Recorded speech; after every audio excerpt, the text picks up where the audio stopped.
Good afternoon and welcome to Keys to Deciphering the Resource Demands of Cyber Tools, a health system CIO Media Inc. production sponsored by Protenus.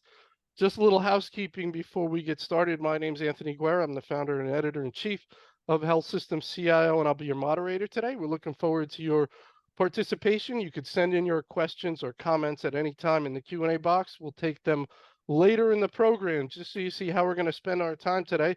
First, we're going to go about 35 to 40 minutes with our main panel discussion featuring Channy Cordero, CIO at Brooke Army Medical Center, Rich Temple, VP and CIO and HIPAA Privacy Officer with Deborah Heart and Lung Center, and Brian Reevy, Chief Information Security Officer with Protenus.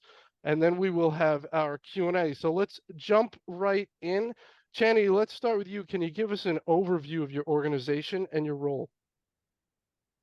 Absolutely. First of all, thank you for having me this afternoon. I look forward to the conversation.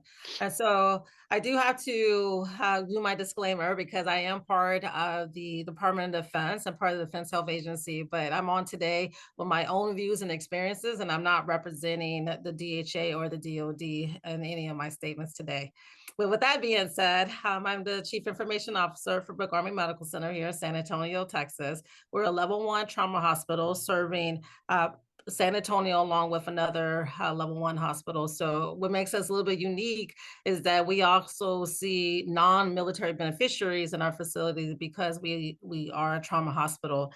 We're a full spectrum facility from ambulatory primary care and to end of life care, and we have a range of specialties that we cover and take care of. We have about 10,000 staff members, and we serve around 300,000 to 400,000 beneficiaries in the San Antonio area. Very good, Channy. Thank you. Rich? Hi, everybody. Thanks for having me today. My name is Rich Temple. I am the Vice President Chief Information Officer for the Deborah Heart and Lung Center in the wilds of southern New Jersey. And for those of you who don't think New Jersey has wild areas, well, I'm here to tell you that I'm in one. Wild in a different sense.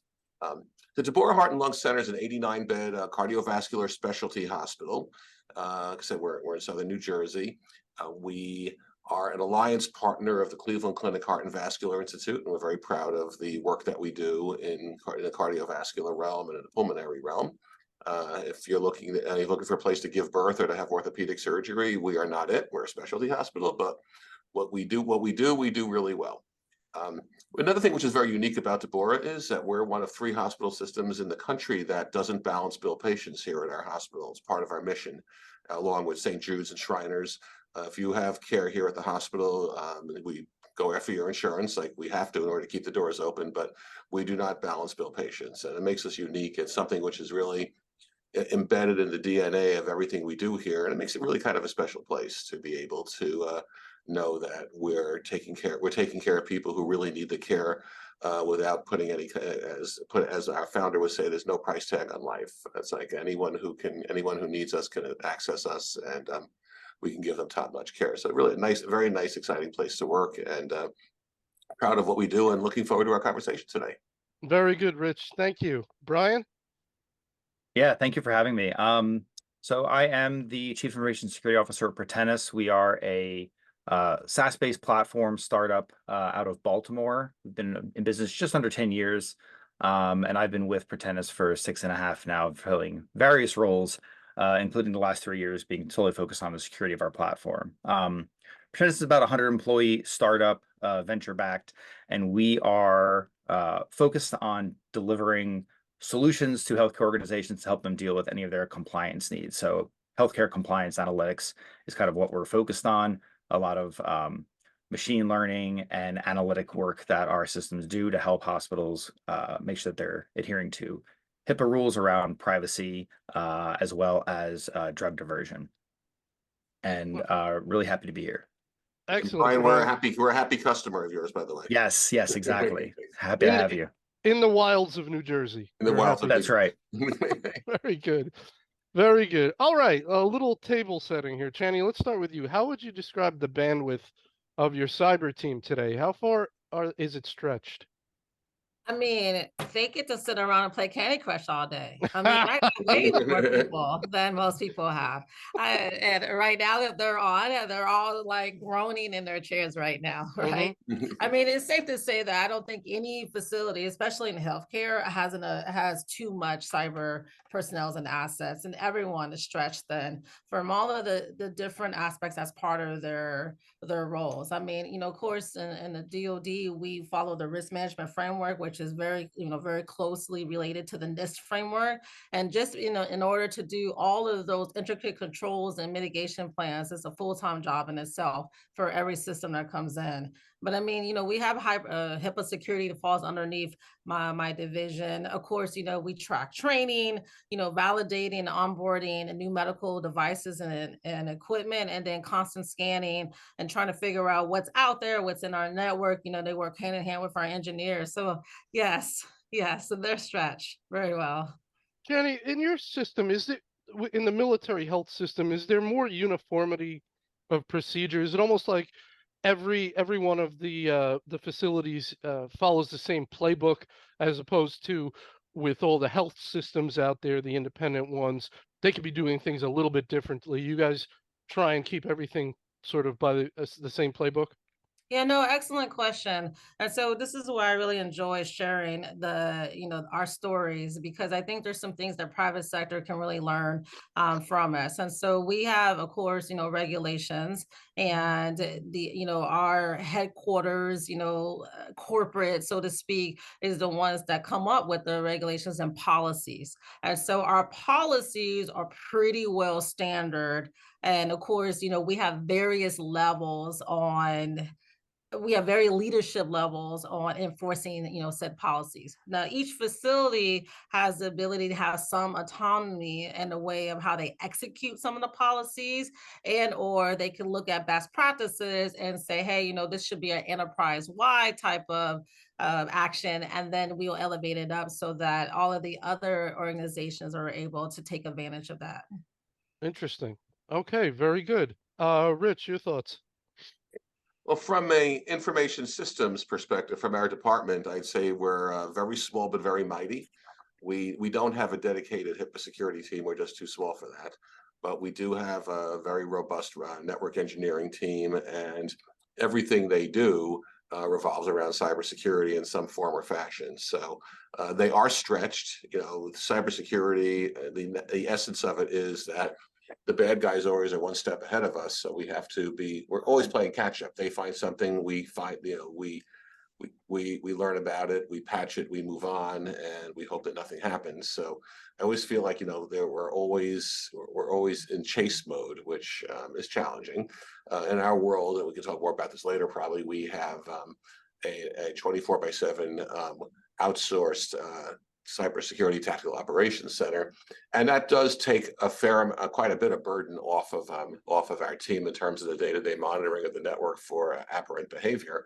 But even with that, I mean, everything's changing so quickly, and more places are being hit, and the attacks are more and more devious in terms of how they're going about it. That it's always a chase, like I said, and it's tough, but we have to do it. What option do we have? There's one thing that keeps me up at night as a chief information officer. It is a cyber attack. I mean, many things keep me up at night, but I think that's the one that the most keeps me up, and it could happen at any time. Well, Rich, we never discussed this too much. I'm sure we could do a whole webinar around it. But when did you make that decision to outsource that portion of your cybersecurity to that company, to take that off your plate? I assume it was something that previously you were doing in-house, that you said, you know what, this is not good enough. Us doing this with this small team is not good enough. There's options out there now. We're going to take this off our plate. Is that kind of how it went? Yeah, I think you teed up the question perfectly, and you did a lot of the heavy lifting for me in answering, because that's exactly what we did. We said cybersecurity is such a serious thing. It is so multi-tentacled in terms of what you have to look for. There are so many different things that you have to protect against, that we really need a third party that can monitor our network 24/7, that can put the appropriate honeypots and intrusion devices and behavioral analytics to heuristics to be able to look for unusual patterns of behavior. It's something we just couldn't do ourselves, and we could ill afford not to be able to do this in this environment. So I think we were able to get the support we needed to get someone whose role in life is solely to monitor network and advise as to any kind of unusual things that they see, and work with our team to address those things. All right, very good, very good. Brian, your thoughts? Just echo what everyone said so far. Very thin. Richard comment about being strong but mighty definitely resonates with me. We have a very small, dedicated security team. Maybe a little bit of a flip from what you have, dedicated security, not a dedicated network team.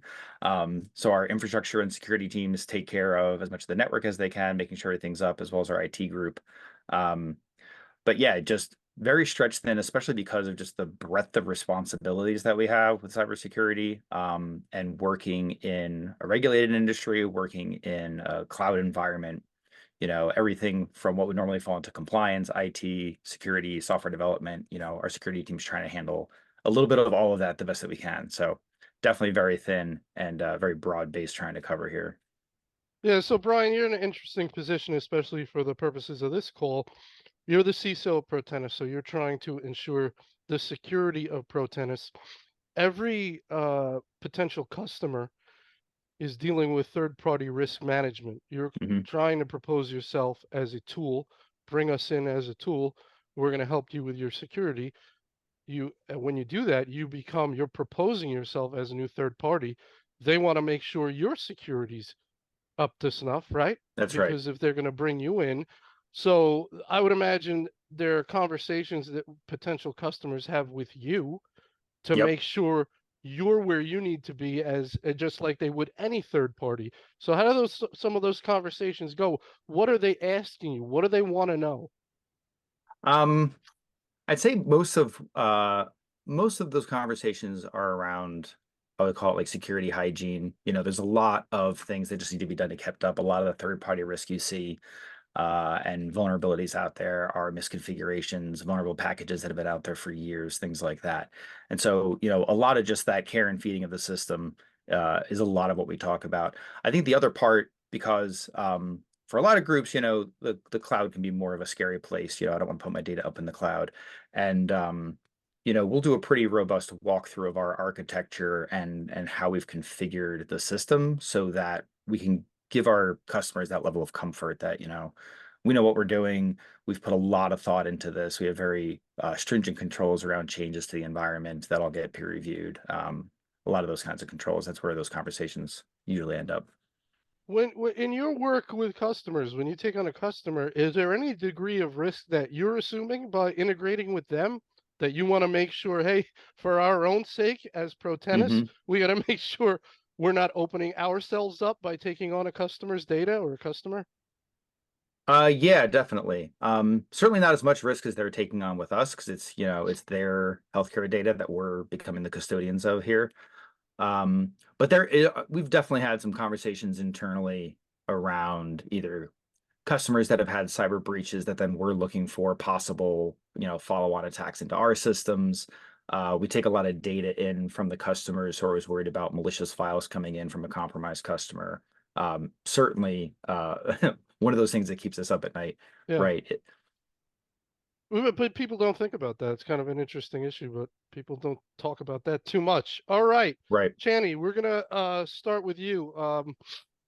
This is sort of the meat, the nugget here that we're going to talk about. New cyber tools are supposed to make your life easier. How could it possibly not work out that way? We talked about resource constraints. You're looking for a tool, somebody's bringing a tool to you. You have to figure out, what is it going to take for us to run this tool? Do I have the people, the bandwidth, the capacity? Everybody who's going to sell you something is going to say, it's nothing. It does it by itself. You set it and forget it. Remember that? I think that was one of those things they were trying to sell on the TV. Set it and forget it. So that's what you're going to be hearing. How can you figure out if that's true? And how do you determine, again, if it's not all equal? Running a tool could require a specific skill set or knowledge of a specific technology. Do you have that, and do you have capacity in that resource? So your thoughts on how you figure out what it takes to run a tool. Yeah, so I could tell you by example. And in an organization that I will not name, we had a security tool that was supposed to be able to tell us what's on our devices. And the tool was effective in that, in the sense of letting us know what, patches were missing, what applications that were necessary on the devices, but it was also resource intensive. And we didn't have the hardware, or the hardware that we had wasn't really robust enough to handle that type of activity in the background. And so it consumed so much of the computer utilization that we had to purchase either solid state drives for our desktops, and or we had to purchase higher RAM and memory for our laptops because we couldn't handle the tool. Well, then that's an additional cost that wasn't factor when we Hmm. purchased the tool, Yep. right? And so that was very painful for the organization to go through. And so now it's those questions are asked, what is the executable file that's in the background? How resource intensive is it? So then it's part of that decision to purchase the item or not. So it definitely changed your process going forward. You will never buy another tool without sort of saying, "Hey, I got a question for you." Right. Right. Really interesting. Very good. Rich, your thoughts? Those learnings are always invaluable because you can only make decisions based on the known knowns or the unknowns that you think you might be able to absorb. There are unknown unknowns and unintended things that happen. And I guess we as CIOs always, we can't say that'll never happen, but we absorb the experience and we blaze forward, right? Which is always good. So as far as new cyber tools that ostensibly make our lives easier, but might make them more difficult. Early on when we started with our partner that was monitoring our network, we were getting notifications for all sorts of stuff. It was overly aggressively notifying, and it was driving us bonkers. And what happens with that is that when you have all these alerts, the vast majority of which are noise, you start getting alert fatigue, and maybe you miss something that's really, really important. Also, one of the things we've evolved over time with our partner is that we're able to get a lot of the latest IOCs, or indicators of compromise, loaded into our firewall, and that cuts out a lot of the noise as well, because we headed things off at the pass before anyone sees anything. So, a well-intentioned tool that's doing robust monitoring can send your team, especially if it's a small team, into orbit, chasing a lot of things that maybe really aren't worth chasing. And so you have to sort of strike that balance where, how do I proactively mitigate against these things even before they hit?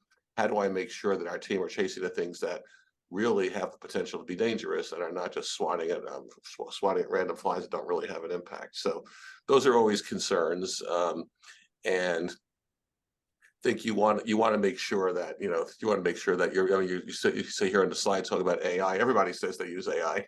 What do you mean by AI? So I think that's as you're looking to select a partner, select a vendor, ask those questions. Don't just take it at face value that, oh, they use AI, they must be good. So there's a lot of different things you have to factor in. But really, at the end of the day, the tool that you use has to be powerful enough to protect you, but also discerning enough, I say, so you're not chasing your tail. Right. Right. So Brian, I know Protenus talks about AI, right? That's right. So I mean, it's tough these days. Even let's say you've got it and it's good, people are instantly sort of skeptical now, right? When Right. they when you got Absolutely. AI, they go, everybody's got AI. But tell me your thoughts about, Channy talked about the sort of running in the background, overwhelming sort of the resources of Mhm. the network or the hardware or different things like that. So that was one issue. Rich talked about getting over alerted.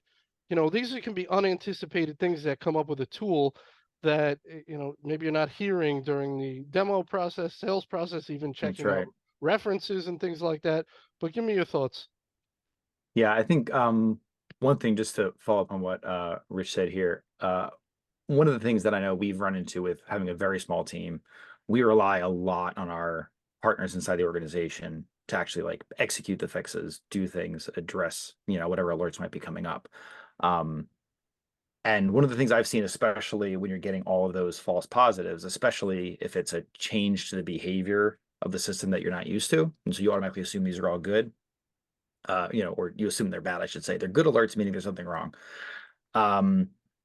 It's really hard after you've had a number of these false positives to regain the trust of the teams. And so, it's one thing for the security team now to go to engineering or to go to IT and say, look, I have these alerts, we need to address them. And their immediate answer is, do you really believe that tool anymore? It's wrong all the time, right? Oh, And so really getting that, that trust is very easy to lose and very hard to build back up. And I think that goes into what you're talking about there. How are you going to select then? That's something that's very hard to know before you're in the tool, right? Until it knows your environment. Everyone's environment is a little bit different. We run into this at Protenus because everyone's EHR is slightly different. Even if they all have the same name on the label, they're just slightly different inside. They've all been customized. So having something that can really understand that environment, that's a really tricky problem to solve for. all right. Very good. Rich, let's go with you first on this one. Application rationalization is a major trend in healthcare with very good reason. Has it also pervaded the security realm? I assume this makes the bar to purchase a new tool even higher. We're trying to reduce costs, reduce complexity. That does a whole bunch of things, improve security, improve support, and things like that. I would imagine that pervades everywhere, including security. But your thoughts around that? It definitely does, Anthony. That's something that we always look at. We don't want to have a myriad of different systems that either nominally talk to each other or don't talk to each other at all. When we add other systems, we add support obligations, we add interfacing and interoperability obligations that may not work perfectly. And to the extent we don't want to just be willy-nilly across several different systems for different things. Sometimes too within systems you have 3 or 4 systems that are doing more or less the same thing, and which system's a source of truth and for what substrata of the organization is that the source of truth. So yeah, application rationalization is really a big deal, and it has to a large extent permeated the security realm because there are many different pieces of a good security framework. You'd have the 24/7 tactical operations center. You might have a SIM. You have firewalls. You have a multitude of different things, and if each of those things is sort of off in their own little silo, then you're not fully realizing the benefits of it. So if you're going to be taking on additional third-party vendor partners, you want to make sure that they're going to be able to talk as seamlessly as possible. And the best way to do that sometimes is not branching out to new vendors, but using what you can under the roof of the vendor you have. You have to weigh that against, are you getting the full set of benefits that you feel like you need from a cybersecurity offering within that family. So yeah, application rationalization is very important, but you don't want to be going too far out on a limb in terms of sacrificing functionality or usability to make it happen. Yeah, great point. Jenny, if we have a hole in our toolkit, we want to fill the hole, but a lot of times, as Rich said, there's overlap, right? There's a piece of functionality that's replicated in multiple tools, or there's just simply multiple tools, but this department likes this tool and that department likes that tool. And how am I going to, I've talked to both of them. Nobody wants to compromise. Everybody, this is absolutely the tool they need. It's a very difficult process. It's super important. But your thoughts around application rationalization? Yeah, exactly what you just mentioned is that, there's so many tools as, healthcare continues to become digitized, and you have so many offerings and so many great products out there.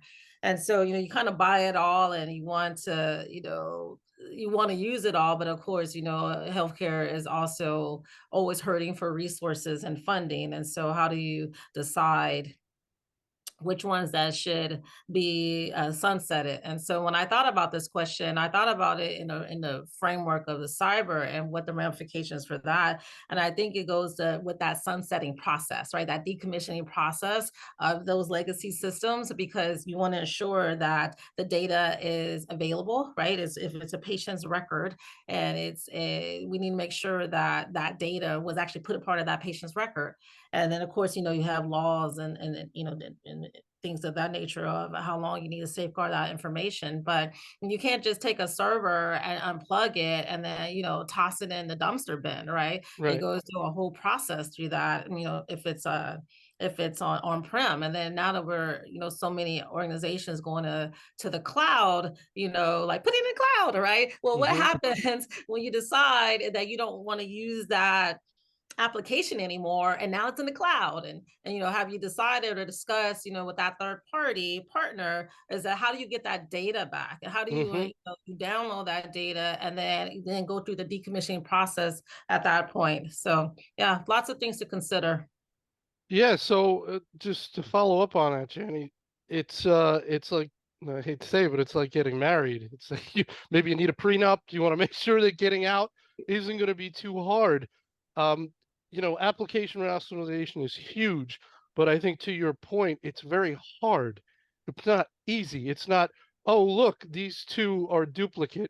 X done. I mean, there's data there, there's users, you have to get agreement, and then you actually have to get out. Where's the data? Where are we going to put it? Like, when do we get to stop paying this company a check? Right? That's ultimately where we want to be. And that could be way after we stop using it. Right? We're gonna Yeah, absolutely. I mean, I could even tell you on a personal level, there is a storage company that I won't name that I have used that I get free storage right now through like Microsoft or Google, yeah. but I still pay that monthly fee because being able to pull, 10,000 pictures down in the last 10 years is too hard. And Yep. so instead, I just pay the monthly bill because I don't have time for that. It's just so hard to end these things. So I think it makes this bar, it should be very high, right? This bar of signing on. But Brian, listen, if you're missing a tool, a piece in your toolbox, like the Protenus piece, right? Then we get the piece. We don't want to duplicate, but if we need a piece, we get a piece. We got a hole we have to fill. We fill the hole, right? That's right. So what are you thinking? What are you thinking about what you're hearing about around application rationalization? Definitely, I think we've seen the overlap problem all over the place, right?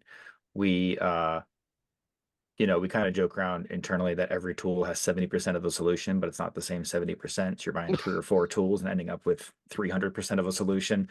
And they all want to charge that premium price, right? So it is really hard. I think the other thing that we are always looking at is like, are we actually going to reduce the number of people that we need? Like, is this tool actually helping us accomplish our goals faster, better? And for the people that we have having to deal with it, is it making their lives better? Because like, I can buy the best tool in the world, and if all my security engineers hate it, they all quit, and now the tool can't run itself, right?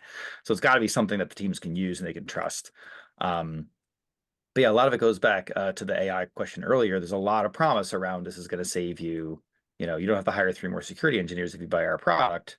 I'm like, well, it's really hard to know before you get in there and you actually start using the tool and seeing if you've got the right processes in place. Do you have to update all of your policies, all your procedures to make sure you're using the new tool? It's a lot of work to bring something new on like this. Well, Brian, let me ask you, you mentioned before the concept of losing confidence in a tool, either from false positives or over alerting, or I guess could be any number of issues. Sure. That sounds like a serious problem, and maybe you get one shot at it, right? So if you're a CIO or a CISO and you've sort of championed a tool, or at least you've shortlisted it, right? So theoretically, the business or whatever identifies the need, or maybe they haven't. Maybe if it's a back-end security thing, you've identified the need, you've championed a tool, and you kind of get one shot, right? From what you're saying, you get one shot to roll it out properly before people say, this doesn't work, so we're kind of done with it. So That's talk right. more about that sort of one shot concept of when you're going to roll it out, you got to do it right. So here are some things to think about. Yeah, I think you're absolutely right. A lot of times you really do have that one shot to get it right. Or if you know it's too big to do in one shot, you've got to have a really clear plan about rolling out each piece of it, making sure each piece is right. Right.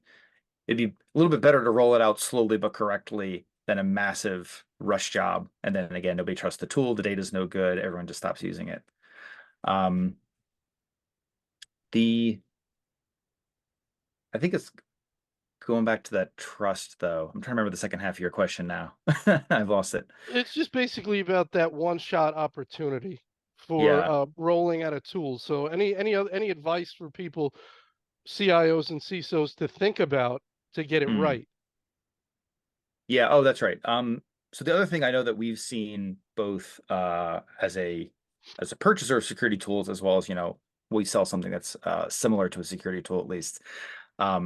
Making sure you've got the resources lined up ahead of time. One of the biggest struggles that we've seen is somebody buys the tool, they love the tool, and then they tell us, 6 months from now, we're going to start implementing this tool.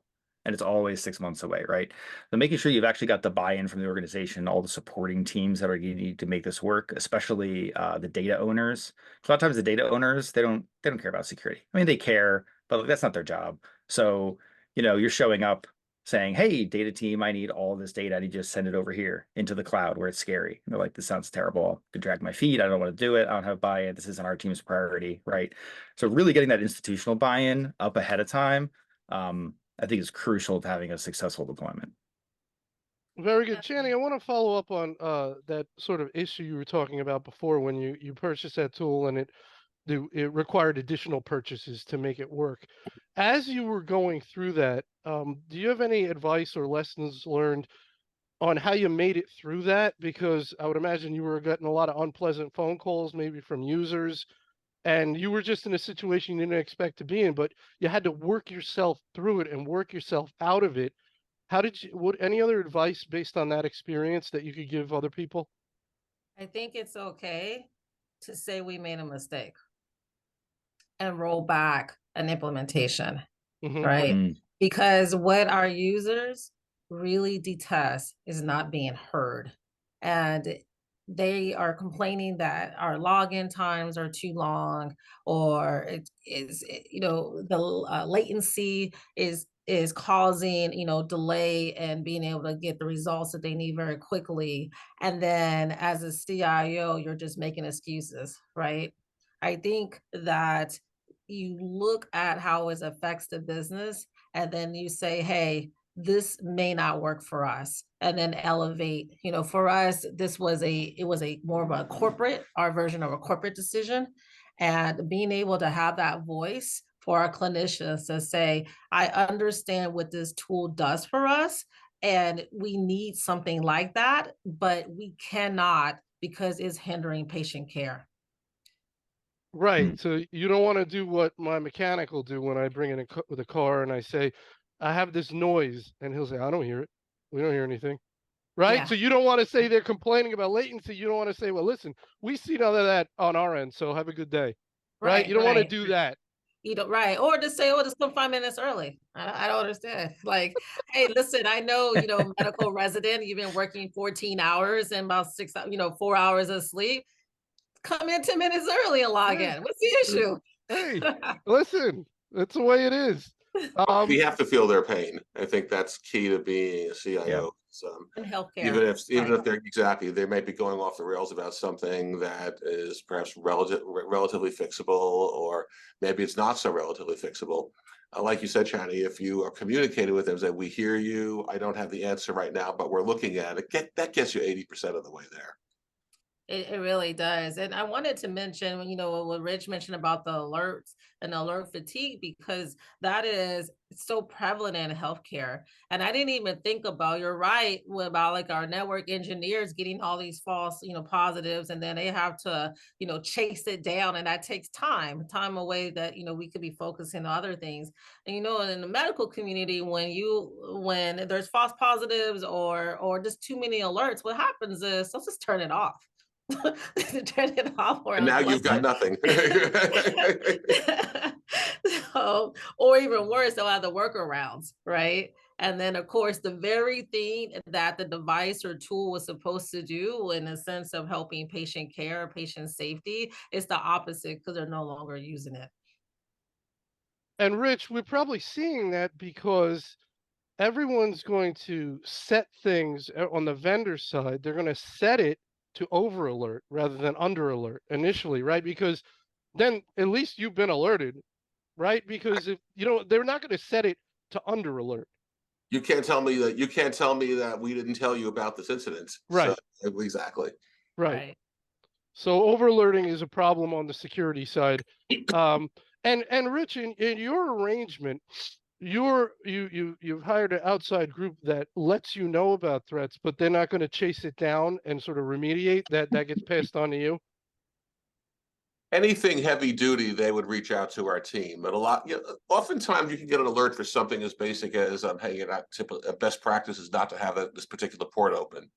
Well, we have to keep it open because a certain vendor is requiring it. And while we have it restricted, it is technically not closed. So there's oftentimes gratuitous alerts that come over that, yes, strictly speaking, in accordance with best practice, you shouldn't do X, but healthcare in some ways does not always identically mirror the real world. And what someone might say is something that could be problematic is something we have to do in our world to make sure that we're interoperating properly. So, it's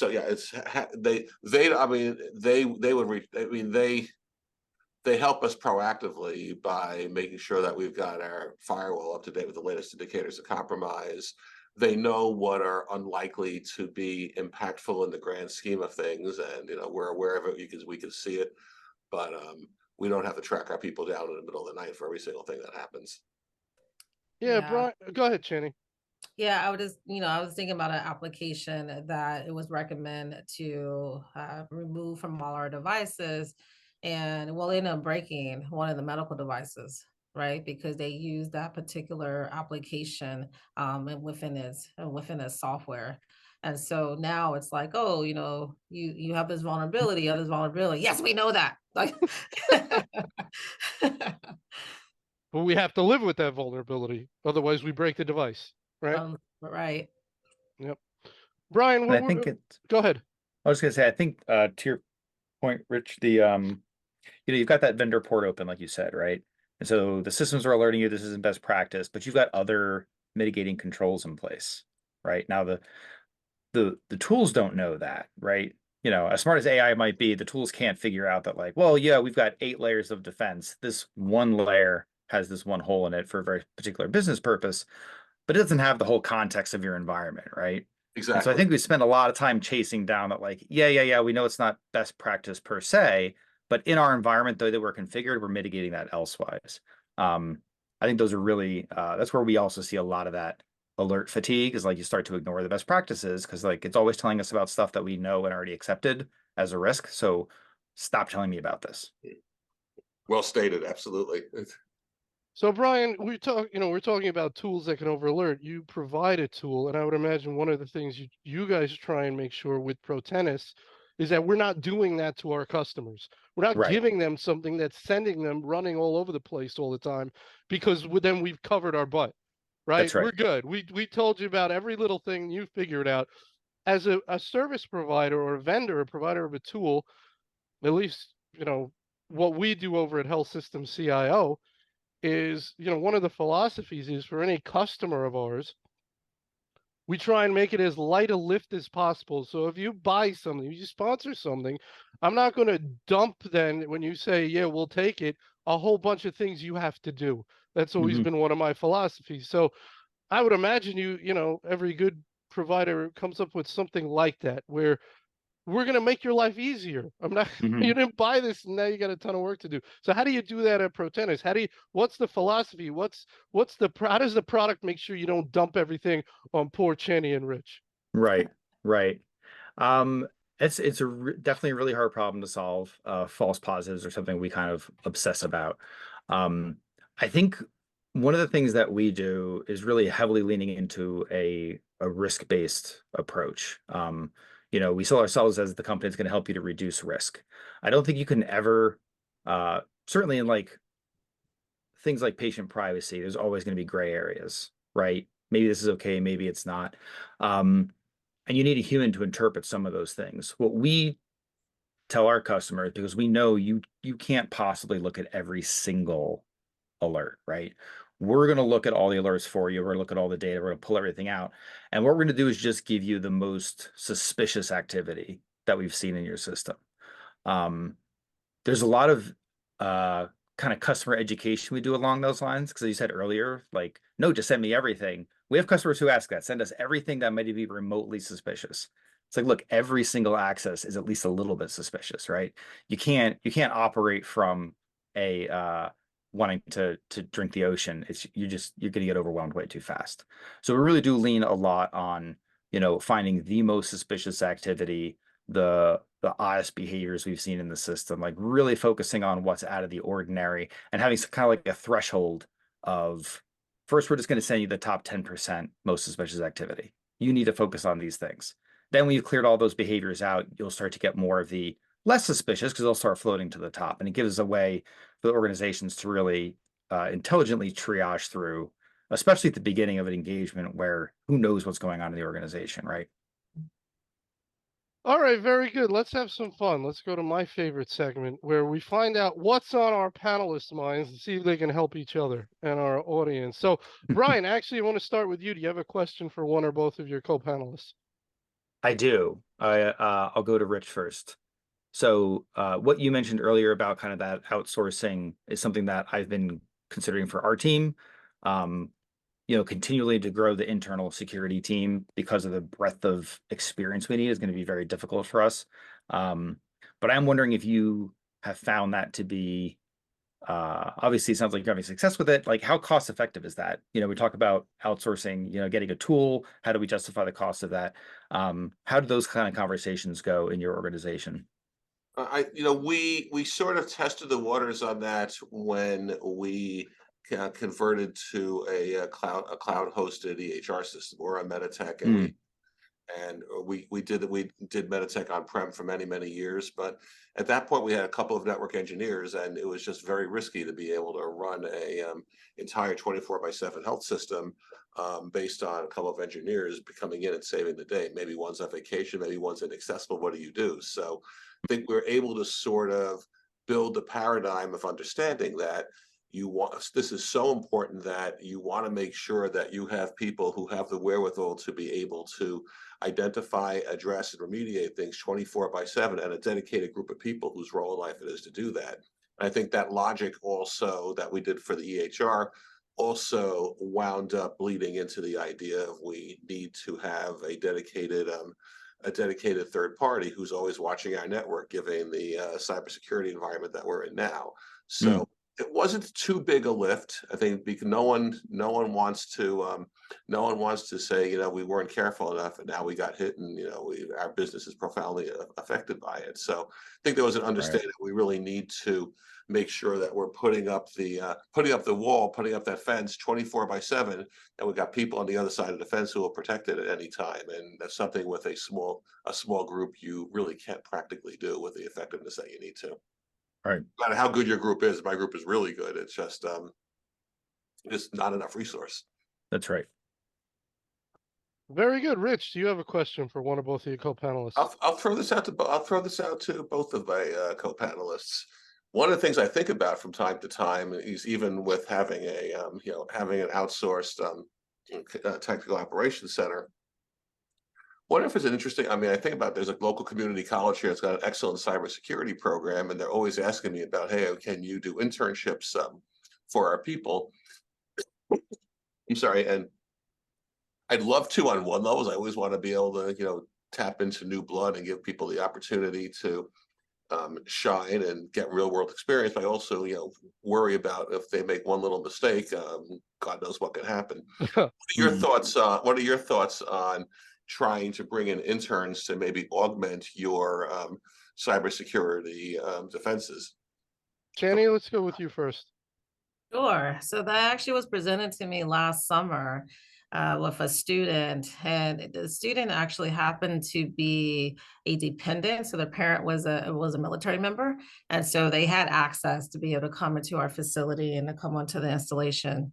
But it was a little bit more challenging, making sure we had the background checks, because I was actually really more concerned of that, right? Like now we're getting access, and they're getting access to our, information and data. And if they're not like an employee, how do we ensure that they follow through with the access? And so we thought long and hard how to do this. Unfortunately, it was before the student was able to start. And so hopefully this coming summer, the student will be able to come back, because now I'm fairly comfortable how we can bring in that type of talent, or bring in talent and kind of grow them. And also in the meantime, help us as well. Oh, fantastic. Thank you. And that was sort of a military specific challenge with the background checks and A little bit, but I mean, more or less, I mean, I don't know how, maybe in private sector, how do you vet, your employees? mhm, But you don't want a potential bad actor that says, hey, like, I just want to come and Mhm. learn because I want to, a career in cyber. yeah, And then you bring them into your organization, and then next thing you know, you gave them keys to the kingdom, right? The Trojan horse, right? Mhm. yeah. Brian, any thoughts? You That's you you right. talked about trying to expand your resources, possibly doing some outsourcing. You looking at Yeah. anything like that? I think the biggest challenge we've had, we've attempted it not specifically in on our security team, but other places. And I think for smaller organizations, it's really hard to do because of one, your resources are probably covering a very wide breadth of things. Um, and so you can't really bring an intern in. If you've got one particular job or a project you want them to work on, we've had some success with something like that, but not just to generally augment the team, just because there's so much to learn, especially specifically about the environment. I think the other team being the other problem we've had being a pretty small team is just the bandwidth for the existing engineers, right? Like if I bring somebody in today and I tell my already overtaxed team, hey, we have an intern, they're going to help you, but first for the next 6 weeks, you're going to teach them everything you know. Like they're like, we don't have time for this. They're going to tell them Right, to go get coffee and fill out spreadsheets or something. Like right, it's just not going to happen. right. So Yep. I All agree with right. that. Go That ahead. was, yeah, I absolutely agree. My network team was like, that's Yeah. right. Yeah. It's different if somebody's been hired in a junior position and sort of you're investing in a resource that's not That's right. anticipated to immediately leave. That's a different story than, hey, little Jimmy's going to be spending the summer with you, teach him everything right. and little Jimmy, rolls in 20 minutes late and takes a 3 hour lunch. Anyway, we won't talk. I don't even know what generation they are now. X, Y, Z. What are they? Millennial? Rich? What are they? What are the kids now? Generation Z, I think, are the latest ones that are in the Z. workforce. Yeah. Well, Yeah, you're right, Z. Z. So I don't know about all that. I'm a much older generation though, so You're A, right? We're at Z and you're A. I'm technically a baby boomer. Technically a baby boomer. Very You know, good. they all look at me like, oh my goodness. You know, Yeah, well, but you're a very hip guy, Rich. So let's I keep try. that in mind. Very hip. I think Generation Z, but my body tells me I'm a baby boomer. Very good. All right, Channy, do you have a question for one or both of your co-panelists? Sure. So I have argued that cybersecurity is a part of patient care, patient safety. However, of course, in the good old days, it was all about, yes, no, we can do this. But now it has to be a part of the care. How do Hmm. you have a culture that motivates cybersecurity behavior? It's a great question. Rich, let's start with Hmm. you. How do you create that cyber? I mean, and I hear it a lot. I interview a lot of CISOs and we talk to a lot of CIOs, and it's such a huge thing that everybody wants to ingrain that, make that part of the culture. That is a very good question. Hmm. And we don't define cybersecurity as my network engineers in their corner of the building doing their thing. I mean, well, that's certainly a substantial subset of it, but cybersecurity touches everything. It touches password policies, it touches workflows, it touches how we apply multi-factor authentication in the right places. touches policies and procedures that we have to make sure that we're keeping PHI sacrosanct. It also looks at things like disaster, God forbid, disaster recovery and business continuity.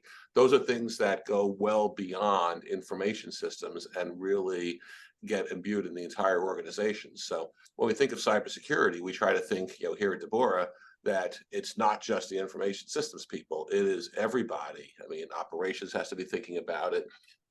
Do we have well-defined and robust downtime procedures and then reload procedures when the system comes back up? We in IS, we can help with that, but we can't do that. So it really operationalizes a lot of components of cybersecurity because we have to be involved in that. There are legal ramifications too, in terms of making sure that we're running a tight ship, and if there is any kind of a breach in that ship, how do we react properly, appropriately, and in a manner that minimizes risk and maximizes our ability to get back on our feet with the least collateral damage. So it's so much more than just technology. It's everything, and as long as everybody buys into that, it's woven into everything that you do. I think that's how you really promote an organizational culture around cybersecurity. I think we've done a good job of that. We could always be doing better, but I think we do a good job of that here. I mean, we have many people involved. We have a separate committee called the Cybersecurity Administrative Committee, which is a leadership committee that talks cybersecurity policy and vets policies and procedures and vets workflows that we need. So yeah, it has to really break out of the cocoon of being a technology thing and more an enterprise thing, like you said, Johnny, of patient care, because part of patient care is caring for that patient's information. So, Rich, just to follow Yeah. up on that, get a little more. You talked about weaving it into everything you do. So you talked about committees. That's a way to sort of formalize it into the governance, kind of weave cybersecurity in through maybe committees where it's focused on that. I'm sure your voice in meetings, there's probably opportunities to work with HR, marketing, signage, things like that. But talk, if you want, a little more specifically on how we know we want it to be part of the culture. What are some ways that people in your position can do that, can get that to pervade out?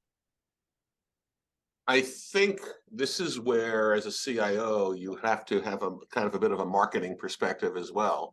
You have to brand cybersecurity as something which is vital. You have to be messaging it. You have to get the message out to the right people. You have to get the right people enthused about it. I mean, it's ironic that my graduate degree is in marketing, and here I am as a CIO, and I was like, well, how did you make that connection? But point of fact, I think everything that we do in many ways is marketing. And we're marketing an idea. We're marketing this may be a little inconvenient to you. Yes, you have to do a multi-factor authentication you didn't before, but think of why this is really a good idea. Think of the consequences if we didn't do this. And you have to figure out what vehicles you use to communicate this. I mean, do you, like you said, do you have signage? Do you have screensavers? Do you have programs that get people excited about this sort of thing? So it really does become a project wherein it's something that we're trying to market it as a product, but a product that we all want, we all need, and we all have to get our arms around. And we want other people to be excited by that, not just to feel like, oh God, we have to do this because they're doing it to us. Well, Channy, let me get your thoughts on that. You asked the question, but what are your thoughts on sort of the specific mechanisms that people in your position can use to get the messaging out? Yeah, no, I like it, Rich, and I jotted some things down about your committee. So I'm going back to the branding, and I'm also looking at how do you motivate internally, right? And so I'm starting new initiative, starting a new year. I'm starting a lunch and learn series, and I'm having my team teach certain things. The first team is going to be the cyber team. But instead of just saying, here's cybersecurity and this is why it's important, we're really going to look at focusing on things of how do you safeguard yourself at home, right? Changing your network passwords and things of that nature. And ideally, I'm like, if I can get people interested on how to protect themselves personally, then maybe they would take those same habits in the workplace. And so that's one initiative. And then we have a small TV studio. Our public affairs creates these videos. And so I volunteered to do some cyber best practices videos. And so it's getting edited up and they play against all of the TVs in the hospital. And so we'll see if my acting debut will be coming out soon. Well, and what you said about relating it to and sort of helping people in their personal lives with cyber, I've heard that other people say that as well, that they're using that as a technique to get through to their employees to say, here, this is going to help you in the totality of your life. Most people have gotten that email from the credit card company that says, was this you? Click no. All right, canceled your card. So, they're used to that at home. But anyway, it's a technique that I've heard. So, Brian, your thoughts around anything that you've heard here in the last few minutes? Yeah, I'm not going to repeat everything that you two said because it was definitely spot on. I think the one thing that I'll just add something that I think is pretty unique. You talk about buy-in, Rich, and the getting that internal motivation, Jenny. I think the one thing that I know we've done at Protenus, which I absolutely love, where I was previously before Protenus, this was always a struggle, right? At Protenus is definitely the place I've seen that as an organization cares the most about cybersecurity. And one of the things we do is we actually invite our customers in to talk to our teams, like voice of the customer, and understanding like the real ramifications of PHI compromises or drug diversion for the products that we're building. But just the fact that, we're the custodians and we're being entrusted with all of this data that's extremely important, has real impacts on real people's lives. The entire organization rallies around that. It really brings that buy-in to really understand the real world ramifications of what we're doing, right? It's very easy to say, oh, it's MFA, I don't like MFA. It's like, yeah, but if we don't prove you are who you say you are, these are the things that happen. Like, these are real world people's lives being impacted if we're not doing this the right way. So let's leave that. All right, listen, we're almost out of time. I'm going to give us a lightning round of last thoughts, last piece of advice for those based on anything we've discussed today, really. But I guess we can frame it around the core idea of the webinar, which is making sure you have the resources to handle anything you're bringing on board. So final lightning round of thoughts. Rich, you go first. Learn as much as you can about what kinds of tools are out there. Embrace the process of learning about them, but always keep a slightly jaundiced eye in terms of what they're promising to deliver to you, as opposed to what, practically speaking, they're going to deliver to you. Excellent. Channy? That it's not the IT department's problem to solve. It's an organization's problem to solve on how do we secure the organization. Excellent. Brian, we'll give you the last word. I'd say build up your network for people who may have used these tools before.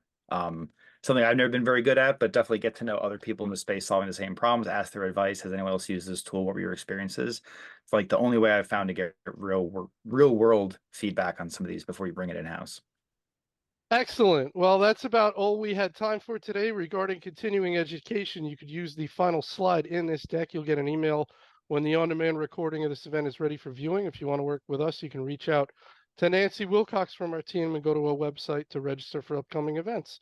With that, I want to thank our tremendous panel, Channy Cordero, the budding actress Channy Cordero, Rich Temple from the wilds of New Jersey, and our new friend, Brian Reevy. I want to thank Protenus, who's been with us a number of times here, for sponsoring, and you for attending. But with that, everybody have a wonderful day. Thank you. Thank you, everybody. Thank you.